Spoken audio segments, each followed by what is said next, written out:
If we examine the Star Wars sequel trilogy and the Skywalker saga as a whole, I think it's pretty safe to say that one of the most mysterious characters is of course the character of Supreme Leader Snoke.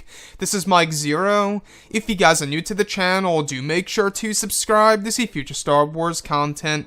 Now, one thing that really is making me very curious about this movie are, of course, the tricks that are up both J.J. Abrams and Chris Terrio's sleeves right now, and of course the major revelations that are coming our way in this movie that'll change our perception on both The Last Jedi and The Force Awakens.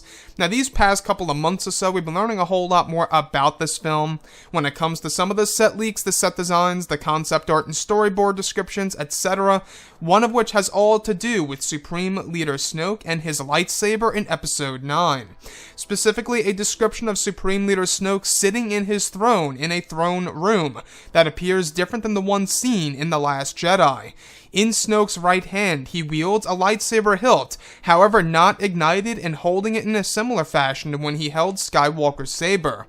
The hilt design is described as being covered in silver, with the grips colored gold, and mimics the shape of Palpatine's saber when he fought Mace Windu. The next goes over a cloaked figure kneeling before Snoke, with the saber now ignited and appears to be white in color, for the blade, hinting that the kyber crystal is pure. So I really want to go over a couple of parts about this that are really raising my interest for, of course, Episode 9 and the Jedi and Sith lore that will be implemented in the film by JJ himself. Now, we do know that J.J. Abrams, Rian Johnson, and even Andy Serkis, all three of those guys that are affiliated with the sequel trilogy, know the entire backstory of Supreme Leader Snoke, and they actually said one time before in the past that they are keeping it a major secret if they ever wanted to explore more of the character of Snoke, either in a future film or a future trilogy. Now, looking at everything here, alright, we do know that as of right now, Snoke has no lightsaber design on him, or a lightsaber that he owns at that, in Episode 7 and Episode 8. No lightsaber is seen. So this would definitely really make things somewhat new for the character by JJ, a character that JJ created, by bringing the character back in Episode 9, either in the form of a flashback, or bring him back to life, or in the form of a vision, showing us Snoke's lightsaber design in Star Wars Episode 9. So, what I find very intriguing about all of this is the actual, description of the design of this thing is how it's silver with the grips being colored gold, with the actual blade itself being colored white, which gives us a huge hint that the crystal is indeed pure. Now, if you look at Ahsoka Tano, that's a great example right there of the kyber crystal basically being pure, how it's a white blade. So, what does that tell us about Supreme Leader Snoke? Because we do know that Disney and Lucasfilm changed the entire concept and idea of kyber crystals and how they work with the actual user using the actual hilt and/or blade. Now, I don't know if you guys knew this, but the actual red kyber crystals are red because the actual users make the kyber crystals bleed. So, for example, and this is canon right now, Darth Vader's red kyber crystal is red because he made Karak and Phila's lightsaber bleed. So, Darth Vader's kyber crystal was once green, in case you guys did not know in canon. Darth Vader made it bleed by using the Force and just using sheer will, and was able to accomplish that. And it's heavily speculated that Kylo Ren did the same exact thing with his blue kyber crystal in his original lightsaber design.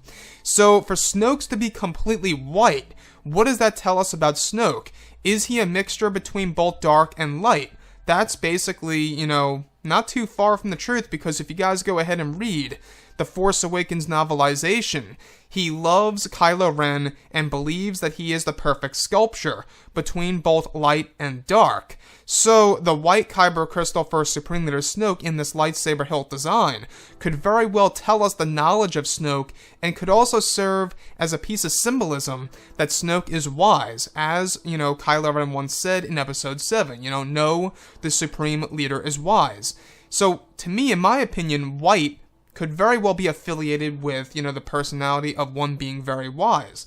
So if we look at Episode 9 as a whole, we do know that J.J. Abrams is bringing in tons of surprises that are going to change our views on a lot of the characters in the sequel trilogy. Characters ranging from Snoke to Luke, to Leia, to Han, you name it. Everything will be changed and fixed in this movie.